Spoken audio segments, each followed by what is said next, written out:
Hello everyone, a warm good morning to all of you. I am Ravikant Chaudhary. I welcome you all in the YouTube channel of The English Wing. प्रिय विद्यार्थियों, आप सभी का हमारे YouTube channel यानी कि आपके अपने YouTube channel The English Wing में स्वागत है।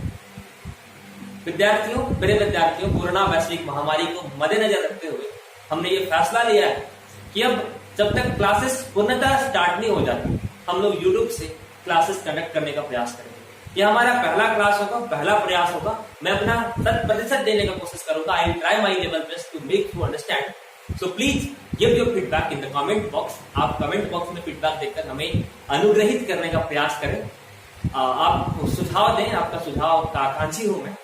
और आप चैनल को थोड़ा सब्सक्राइब कर दें, अपने मित्रों में शेयर कर दें। मित्रों, आज से सारी क्लासेस 11th और 12th का इंग्लिश कोर का जो सिलेबस होगा उसके साथ साथ कॉम्पिटिटिव ग्रामर की सारी क्लासेस हम लोग आप तक यूट्यूब के माध्यम से पहुंचाएंगे। सारा नोट्स पीडीएफ बनाकर टेलीग्राम के चैनल बनाकर उस पर डाल दिया जाएगा। और आज हम लोग पढ़ने वाले हैं फ्लेमिंगो का दूसरा लेसन, लॉस्ट स्प्रिंग। इधर उधर की बात ना करते हुए सीधा मुद्दे पे आते हैं। लॉस्ट स्प्रिंग पढ़ेंगे आज हम लोग, इसे लिखा गया है अनीश चंद के द्वारा। लॉस्ट स्प्रिंग जो बेहद इंटरेस्टिंग कहानी है। आपको अपने जीवन से, आपके आसपास घटित घटनाओं में आधारित ये कहानी है अनीश चंद की। First of all we will justify the title. चलिए, तो सबसे पहले हम लोग टाइटल को जस्टिफाई करें। Lost spring. लॉस्ट स्प्रिंग का मतलब होता है खोया हुआ बसंत। आप जानते हैं स्प्रिंग का मतलब होता है बसंत। जैसे ऋतुओं का राजा बसंत कहलाता है। Spring is called the king of all seasons. ठीक उसी प्रकार हमारे जीवन काल में जो हमारा बचपन होता है वो राजा होता है। यहाँ पे अनीश चंद जो है वो हम लोगों को बताएंगे कि कैसे करोड़ों के तादाद में दुनिया भर में बच्चे ऐसे हैं जिनका बचपना या तो टकरा चुनने में बीत जाता है या तो होटल और ढाबों में बर्तन मांजते मांजते बीत जाता है। उन्हें भी हक है अपने बचपन को जीने का, अपने बचपन को एंजॉय करने का, लेकिन उनका कसूर बस इतना है कि वो गरीब घर में जन्मे। जैसे बसंत में नई नई कलियां खिलती हैं, पेड़ों पे कोयल चहचहाती है, ठीक उसी प्रकार हमारे जीवन काल में भी बचपन नए नए उमंगों से भरा होता है, नए उत्सवों से भरा होता है। हर दिन उत्सव होता है, लेकिन बच्चे गरीब होने के कारण, वंचित होने के कारण अपना बचपना या तो सड़कों के किनारे कचड़े के ढेर में कचड़ा चलते हुए बिता देते हैं या फिर बड़ी फैक्ट्रियों में, भारी फैक्ट्रियों में, बड़ी बड़ी भट्टियों के नजदीक काम करते थे, अपना जीवन न्यौछावर पढ़ते हैं हम लोग। इससे पहले थोड़ा अनीश चंद के बारे में जान लेते हैं। अनीश चंद जिनका जन्म 1964 में राउरकेला में हुआ। इन्होंने अपना बचपना हैदराबाद में बिताया और किशोरावस्था भी हैदराबाद में बिताया। She spent her childhood and adulthood in Hyderabad. इनका जो दीक्षा हुआ था, इन्होंने शिक्षा ग्रहण हैदराबाद में किया और उसके बाद हायर स्टडीज के लिए यूएसए चले गए। इनके दोनों पेरेंट्स, मम्मी और पापा दोनों राइटिंग से थे, राइटर थे, तो इन्होंने भी अपना करियर राइटिंग में बनाया। वापस इंडिया लौटकर बहुत सारी किताबें लिखी, बहुत सारा न्यूज़पेपर में एडिटर का काम इन्होंने किया, बहुत सारे अखबारों में कॉलम लिखी है। और यहाँ पे जो हम लोग कहानी पढ़ने वाले हैं लॉस्ट स्प्रिंग, वो स्टोरीज ऑफ स्टोलन चाइल्डहुड से लिया गया। ये स्टोरी का एक हिस्सा है। इस कहानी में ऑथर जो है वो विश्लेषण करती है, see analysis how poverty and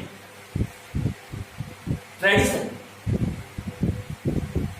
depends on each other. यहाँ पे ऑथर जो है वो बताती है हम लोगों को कि गरीबी और परंपरा कैसे एक दूसरे के साथ कैसे गरीबी और परंपरा जो है वो पिसती चली जाती है और उसमें लोग जो है वो जूझते चले जाते हैं।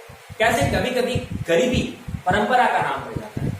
उसके बाद स्टोरी में ऑथर जो है वो दो लड़कों से हमारी मुलाकात करवाती है, दो बाल मजदूर से हमारी मुलाकात करवाती है।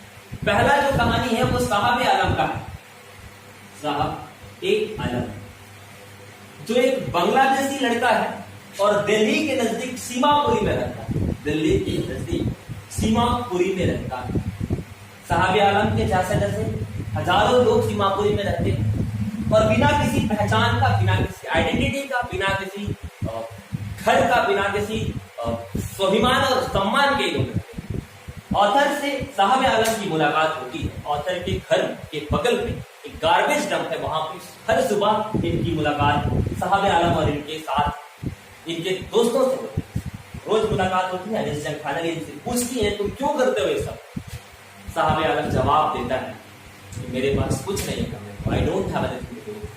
एंड समटाइम्स, जो स्टोरी का हेडिंग है आप बुक में देखेंगे, समटाइम्स आई फाइंड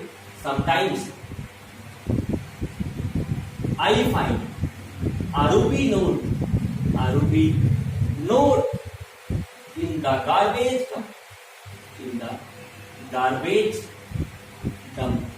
कभी कभी मुझे कचरे के ढेर पे 1 रुपये का नोट भी मिल जाता है। ऑथर बड़ा उत्सुक होती है इन लोगों के बारे में जानने को।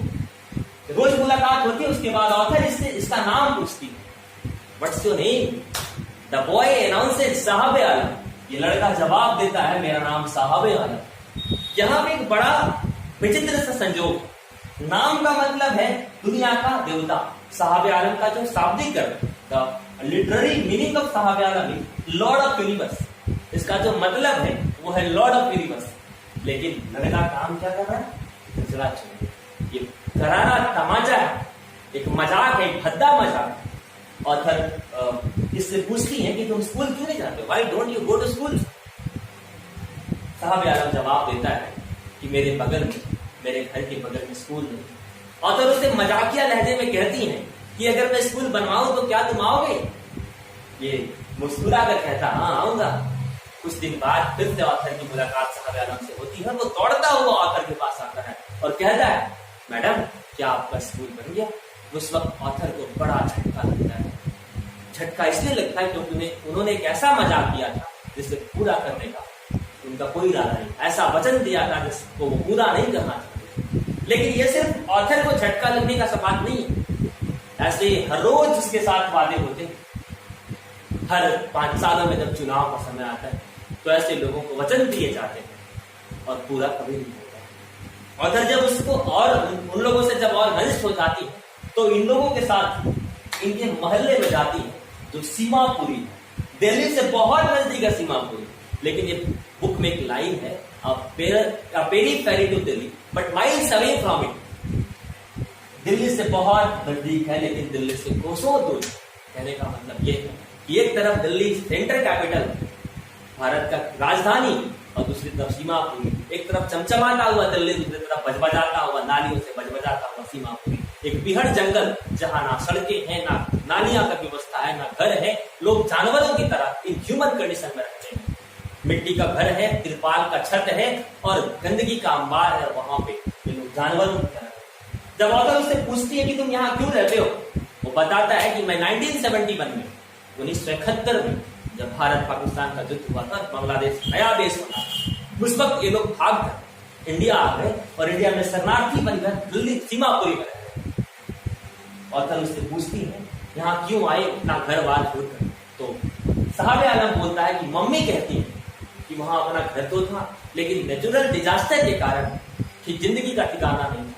यहाँ घर नहीं है लेकिन जिंदा तो है। ऑथर साहब आलम के साथ उसके मोहल्ले में जाती है।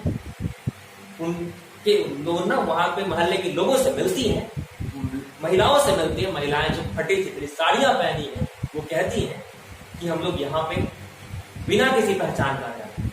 लेकिन फिर वो कहती हैं कि जिंदगी पहचान से कहीं ज्यादा जरूरी है। हम यहाँ रहते हैं। उन लोगों के पास एक राशन कार्ड है, राशन कार्ड है तो इसलिए वोटर कार्ड बन गया उन लोगों का। उनके पास ना पहचान है ना अपना घर है, बस राशन कार्ड है तो हर महीने उन्हें राशन मिल जाता है। और राशन कार्ड से उन लोगों का वोटर कार्ड बना हुआ है। वे लोग घुसपैठिया बनकर भारत में रहते हैं। वहां के लोगों से बात करने में पता चलता है कि living in Seemapuri means rag picking. Seemapuri में रहना है तो कचरा चुनना होगा। गार्बेज उनका डेली का ब्रेड है, हर दिन का भोजन है, सर के ऊपर का छत है। गार्बेज है तो उनकी जिंदगी, सारे लोग गार्बेज कचरा चुनने में ही व्यस्त है और उसी से अपना जीविकोपार्जन चलाते हैं। कुछ दिनों बाद ऑथर की साहब आलम से फिर मुलाकात होगी। उस वक्त साहब आलम एक टेनिस कोर्ट के बाहर खड़ा है और टेनिस वो यूनिफॉर्म पहना हुआ है, फटे जूते पहने हुए हैं और टेनिस वाला शॉर्ट्स और टी शर्ट पहना हुआ है। उससे पूछती है तो वो बच्चा बताता है, मैडम ये मुझे किसी ने दिया है। और चेहरे पे जो मुस्कान है वो ये बताता है कि ये किसी का भले ही छोड़ा हुआ कपड़ा है, किसी का भले ही यूज किया हुआ कपड़ा है, लेकिन ये किसी के लिए उसके सपने सच होने जैसा है। भले ही जूते फटे हैं, लेकिन इसका सपना सच होने पे जैसा है। ऑथर उस वक्त हम लोगों को बताती है कि मुझे एक कहानी याद आता है, जब मैं उदीपति में थी, एक जगह है कर्नाटक में, साउथ में। वो बताती है कि वहां पे मुझे याद है एक पंडित का घर था, जहां पे उनका एक बच्चा था जो स्कूल जाते वक्त प्रे करता था, भगवान मुझे जोड़ी जूते दिला दो। दूसरी बात, जब वो जाता था फिर जब उसे जूते मिल गए तो जूता भगवान से प्रे करता था कि भगवान मेरे जूते मत खोने दे। फिर से कुछ दिनों बाद, 30 साल बाद, जब उदीपति जाती है तो एक लड़का फिर आता है, उसी पंडित का। दूसरी बार ऑथर से अनीस जंग से साहब आलम की मुलाकात होती है, जब वो अपने कंधे पर एक कैनिस्टर, स्टील का कैनिस्टर लेकर जा रहा था, स्टील का केन लेकर जा रहा था। ऑथर उससे पूछती है ये क्या है, बड़े दिस। देन ही रिप्लाइज, वो बताता है, वो जवाब देता है कि ये केन, और मैं थोड़ी दूर इंडिकेट करता हुआ कहता है कि मैं वहां पे एक चाय की दुकान में काम कर रहा हूँ, वहां पे मैं टी स्टॉल में काम करता हूँ। ऑथर जानना चाहती कि क्या वो टी स्टॉल पे काम करके खुश है। उसका चेहरा ये बता देता है कि वो टी स्टॉल पे काम करके खुश नहीं है, because the plastic bag that he used to carry on his shoulder was its on, but now the canister that he carries is not. वो खुश इसलिए नहीं है क्योंकि पहले जो प्लास्टिक का बोरा वो अपने कंधे पे ढोता था, कसना चुनता था, वो बोरा उसका, लेकिन ये प्लास्टिक का केन उसका नहीं। ये केन उसका है जिसके यहाँ वो काम करता है। हालांकि उसे महीने के 800 रुपये मिलते हैं और तीनों टाइम का खाना मिलता है, लेकिन उन्होंने अपनी स्वतंत्रता खो दी, उसने अपनी आजादी, वो अब आजाद नहीं, वो अब स्वतंत्र नहीं। ऑथर हम लोगों को बताती है कि हर सुबह इन लोगों का एक आर्मी हमारे घर के बगल में आता है। जैसे ही दिन चढ़ता है ये लोग गायब हो जाते हैं। अब साहब आलम को नौकरी मिल गई है, वो काम कर रहा है, लेकिन वो अब खुश नहीं है क्योंकि वो अब अपना मालिक नहीं रहा। Now he is not his own master. अब वो खुद का मालिक नहीं है, अब वो किसी के अंदर काम करेगा। उसके बाद हम लोग मुकेश की कहानी के लिए वीडियो में पढ़ेंगे, फिर दोनों कहानियों का समरी समझेंगे। कुछ इस कहानी में छूट गया होगा, उसे अगली स्टोरी में देखेंगे। मिलते हैं फिर अगली वीडियो में मुकेश की कहानी के साथ।